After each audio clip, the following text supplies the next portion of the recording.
Mary's Holy Way of the Cross near Ephesus. In the neighborhood of her dwelling, the Blessed Virgin had herself erected the stations of the Holy Way of the Cross. I saw her at first going alone and measuring off all the special points of the bitter passion according to the number of steps which, after the death of her Son, she had so often counted. At the end of each definite number, she raised a memorial stone in remembrance of the special suffering there endured by her divine Son. I saw her with a sharp instrument, a stylus, recording what there had taken place and how many steps it was to it.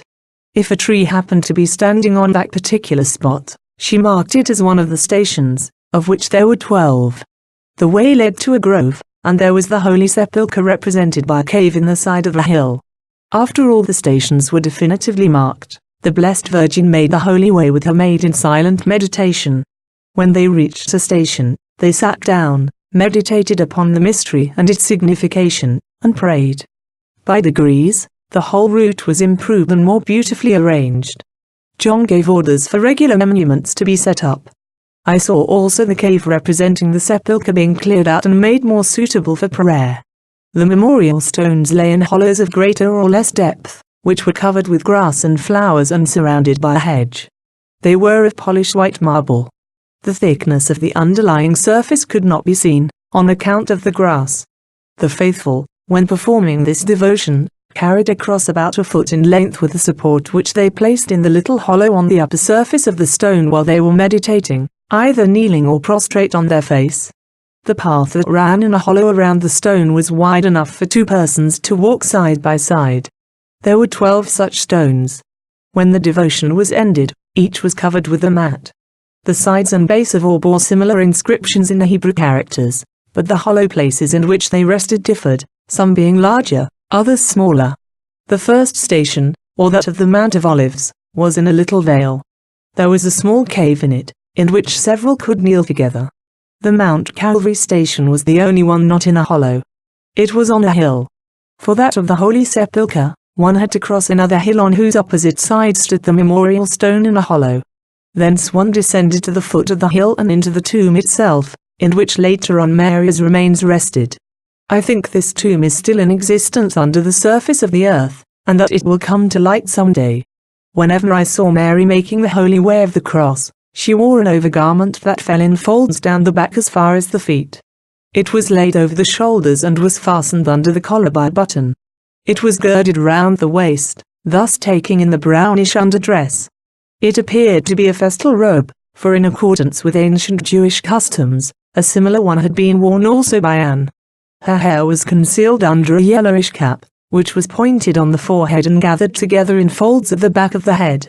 A black veil of soft material hung down far below the waist. In this dress I saw her making the Way of the Cross. She had worn it at the crucifixion under the mantle of prayer, or mourning, which entirely enveloped her, and she wore it now only when performing this devotion. When at work in the house, she laid it aside. The Blessed Virgin was now very advanced in years, but she had in her appearance no other mark of age than that of a great longing, which at length effectuated her glorification. She was inexpressibly grave. I never saw her laugh. The older she grew, the whiter and more transparent became her face. The Blessed Virgin visits Jerusalem.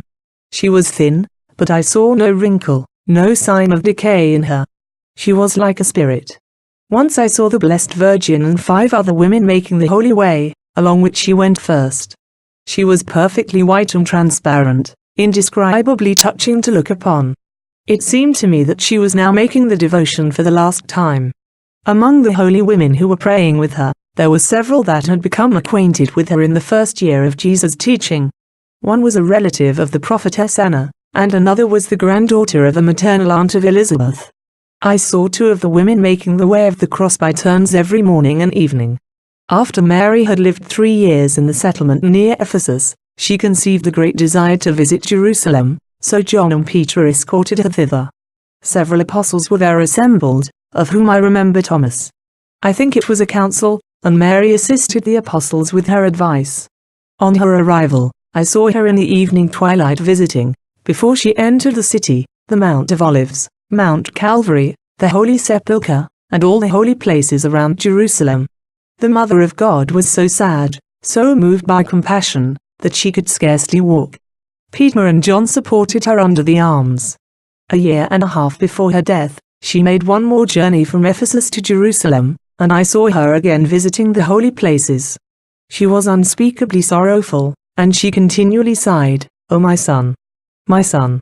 When she came to the back gate of that palace where she had first seen Jesus passing with the cross and where he fell, she was so agitated by the painful remembrance that she too sank to the ground. Her companions thought her dying. They removed her tison, upon which the coinaculum was still standing, and in one of whose buildings she took up her abode. For several days she appeared to be so weak and so near death that her friends began to think of preparing her a tomb. She herself made choice of a cave on Mount Olivet, and the apostles had a beautiful tomb built there by a Christian stonecutter. Many were of the opinion that she would really die, and so the report of her death spread abroad. But she recovered sufficient strength to journey back to Ephesus where, a year and a half later, she did indeed die. The tomb prepared for her on Mount Olivet was ever after held in reverence, and at a later period a church was built over it. John Damascene, as I was told in vision, wrote from hearsay that the Blessed Virgin died in Jerusalem and was buried there. Her death, her assumption into heaven, and the sight of her tomb, as I believe, God has allowed to be subjects of uncertain tradition that the pagan sentiments of the time might not penetrate Christianity, for the Blessed Virgin might otherwise have been adored as a goddess.